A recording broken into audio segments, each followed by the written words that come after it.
କନ୍ଧମାଳ ଜିଲ୍ଲା ଓଡ଼ିଶାର ମଧ୍ୟଭାଗରେ ଥିବା ପାହାଡ଼ ଆଉ ଘଞ୍ଚ ଜଙ୍ଗଲର ଏକ ସୁନ୍ଦର ଭୂମି। ଏହି ଜିଲ୍ଲାର ମୁଖ୍ୟାଳୟ ଫୁଲବାଣୀ।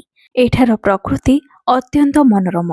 କନ୍ଧମାଳ କହିଲେ ପ୍ରଥମେ ମନେପଡ଼େ ଜୈବ ହଳଦୀ, ଯାହା ଜିଆଇ ଟ୍ୟାଗ୍ ପାଇଥିବା ଓଡ଼ିଶାର ଗର୍ବ। ଏଠି ମୁଖ୍ୟତଃ ବସବାସ କରନ୍ତି କନ୍ଧ ଆଦିବାସୀ ଓ ଅନ୍ୟ ଜନଜାତି, ଯାହାଙ୍କ ଜୀବନ ପ୍ରକୃତି ସହିତ ଗଭୀର ଭାବେ ଜଡ଼ିତ। ଦର୍ଶନୀୟ ସ୍ଥାନ ଦାରିଙ୍ଗବାଡ଼ି, ଯାହାକୁ ଓଡ଼ିଶାର କାଶ୍ମୀର କୁହାଯାଏ। ଏହା ବାଦ୍ ରହିଛି ବେଲଘର, ଯାହାକି ଘଞ୍ଚ ଜଙ୍ଗଲ ଓ ବନ୍ୟଜନ୍ତୁରେ ପରିପୂର୍ଣ୍ଣ। ପର୍ବପର୍ବାଣୀ, ପରମ୍ପରା ଆଉ ପ୍ରକୃତିର ସୌନ୍ଦର୍ଯ୍ୟ, ଏହା ହିଁ ଆମ ସୁନ୍ଦର କନ୍ଧମାଳ ଜିଲ୍ଲା।